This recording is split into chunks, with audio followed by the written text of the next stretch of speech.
Au sommaire de cette édition, Guillaume Soro a été condamné à 20 ans de prison pour recel de détournement de deniers publics et blanchiment de capitaux par le tribunal correctionnel d'Abidjan.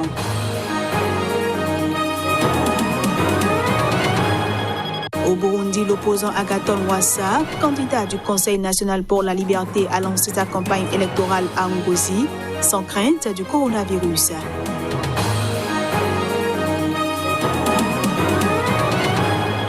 Et puis les habitants de la ville de Lagos ont favorablement reçu la nouvelle de l'allègement du confinement dans les principales villes du Nigeria à partir du 4 mai prochain.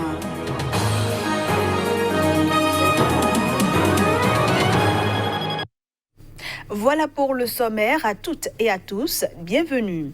L'ancien chef de la rébellion ivoirienne Guillaume Soro a été condamné ce mardi à 20 ans de prison ferme par le tribunal correctionnel d'Abidjan.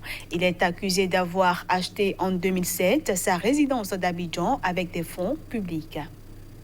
Au terme d'une audience boycottée par ses avocats, Guillaume Soro, l'ancien président de l'Assemblée nationale ivoirienne, a été condamné ce mardi à 20 ans de prison ferme et a payé une amende de 4,5 milliards de francs CFA. Il était jugé pour recel de détournement de deniers publics et blanchiment de capitaux par le tribunal correctionnel d'Abidjan. Guillaume Soro est accusé d'avoir acheté en 2007 sa résidence d'Abidjan avec des fonds publics. Mais son entourage explique que ce dernier a reçu cet argent dans le cadre d'une opération de dédommagement engagée sous la présidence de Laurent Gbagbo. En effet, après les accords de paix de Ouagadougou en 2007, plusieurs personnalités ivoiriennes et étrangères dont les biens avaient été dégradés par des patriotes ont ainsi été dédommagés. Un nouveau mandat d'arrêt a été émis à l'encontre de l'ancien chef rebelle qui, sauf appel fructueux, se voit ainsi interdit de se présenter à la présidentielle d'octobre. Mais Guillaume Soro a réagi à sa condamnation sur son compte Twitter en réaffirmant sa candidature à la présidentielle ivoirienne prévue en octobre prochain. Je demeure candidat à l'élection présidentielle d'octobre 2020 et je le gagnerai par la grâce de Dieu. Seul le peuple souverain décidera, a-t-il déclaré. Il faut dire que cette décision de la Cour de condamner à 20 ans de prison ferme Guillaume Soro, qui vit actuellement en France, crée des remous en Côte d'Ivoire. Un avocat de l'État ivoirien a réagi à cette sentence contre l'ancien Premier ministre pour recel de détournement de deniers publics. On le suit. Il faut savoir que cette décision est l'amorce d'une nouvelle ère en Côte d'Ivoire. Il faut traquer les corrompus partout où ils se trouvent.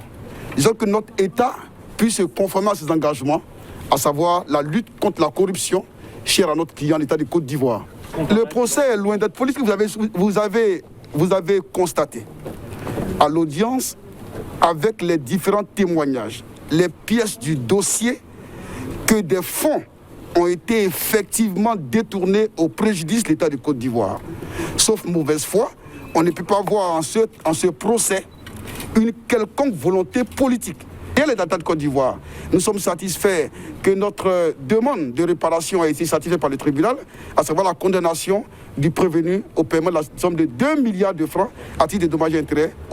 Pendant ce temps, la campagne pour les élections présidentielles, législatives et municipales du 20 mai prochain au Burundi, débutée lundi dernier, se poursuit. Le parti CNL d'Agathon Rwasa lance la sienne à Ngozi, dans le nord du pays. Alors que d'autres pays ont reporté leurs élections en raison de la pandémie de nouveau coronavirus, les campagnes électorales ont débuté au Burundi. Face au parti au pouvoir, Agathon Rwasa, leader historique de l'ex-rébellion Hutu des FNL et candidat du Conseil national pour la liberté, a rassemblé une foule impressionnante à Ngozi, au nord, dans le fief du président Nkurunziza. Les autorités burundaises, pour lesquelles le pays est protégé par la grâce divine, n'ont prévu pratiquement aucune mesure de protection spécifique pour les rassemblements électoraux. Le Burundi a recensé officiellement 15 cas de nouveau coronavirus, dont un décès.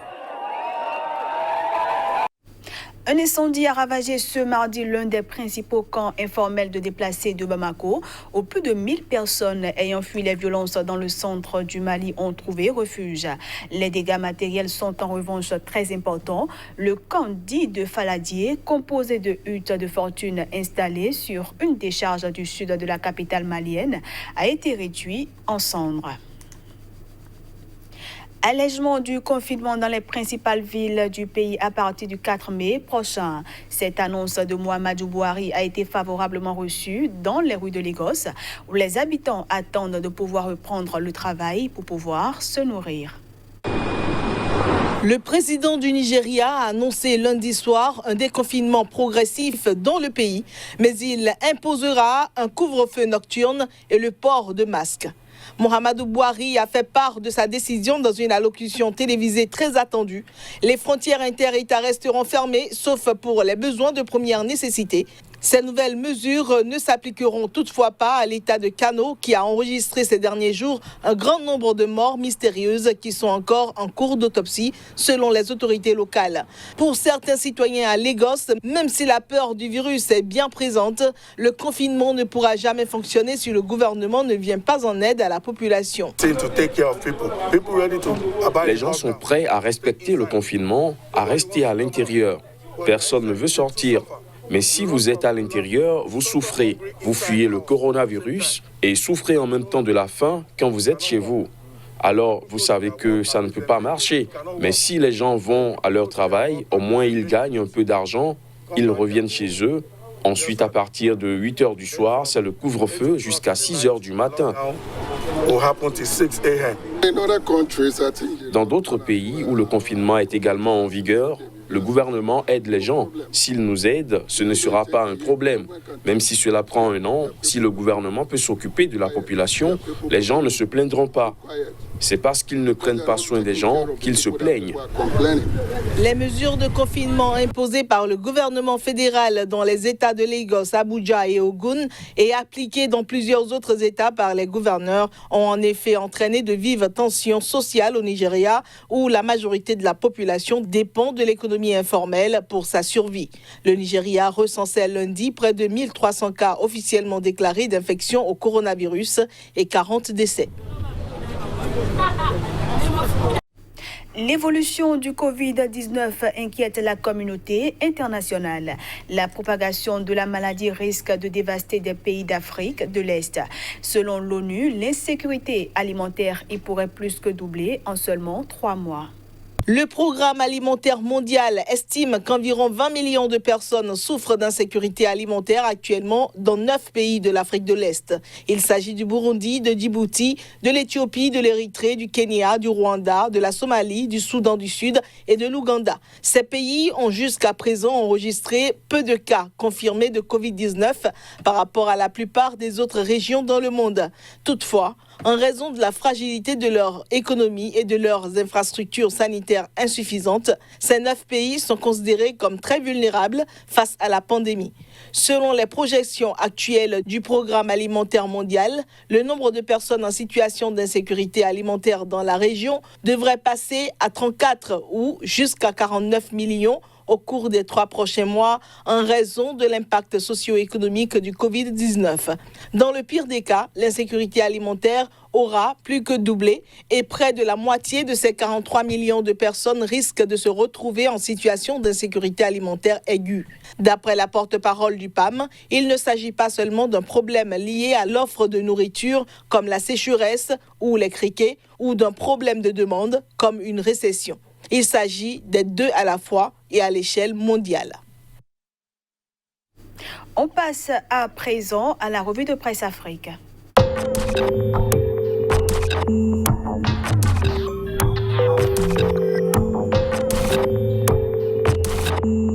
Bonjour à tous et bienvenue dans la revue de presse Afrique du jour. C'est l'information qui occupe la quasi-totalité des manchettes des parutions à Abidjan ce matin. Guillaume Soro, condamné par la justice ivoirienne. À travers une image de l'ancien président de l'Assemblée nationale, visiblement pensif, le quotidien Le Jour précise qu'il s'agit d'un procès pour détournement de deniers publics, recel et blanchiment de capitaux. Guillaume Soro prend 20 ans de prison ferme, 4,5 milliards d'amende et 7 ans de privation de droits, ajoute le journal. Une condamnation à laquelle l'intéressé a aussitôt réagi sur sa page Facebook. Le quotidien d'Abidjan rapporte quelques séquences de cette réaction. Quand tu auras fini de détruire, tu seras aussi détruit. Guillaume Soro, qui s'adresse ainsi à son ancien allié Alassane Ouattara, poursuit « Nul ne peut confisquer la justice pour lui tout seul ». Dans un bref récapitulatif, Le journal rappelle Simone Gbagbo, 20 ans de prison, Laurent Gbagbo, 20 ans, Blé Goudé, 20 ans de prison et Guillaume Soro, 20 ans de prison. Demain, à qui le tour, s'interroge le quotidien. Autre réaction, celle du député d'Ascension à la une de l'intelligent d'Abidjan. C'est un désastre judiciaire, s'écrit l'élu. Il n'est pas normal, la légèreté doit cesser, a-t-il conclu. Au Cameroun, une blague via un SMS a tourné au vinaigre pour 3 élèves. Le jour révèle qu'ils avaient fait une blague sur Boko Haram et ont été condamnés pour terrorisme. Les 3 élèves sont oubliés en prison, ajoute le journal. Au pays des hommes intègres, le Burkina Faso, l'opposition menace et prévient le pouvoir. Aucun prétexte ne doit être trouvé permettant d'aller au-delà des mandats des peuples. Zéphirin Diabré, chef de file de l'opposition politique, qui fait ainsi allusion à la pandémie du Covid-19, tient à la tenue de l'élection présidentielle en novembre 2020, comme le prévoit la constitution du Faso. Information rapportée par Le Quotidien.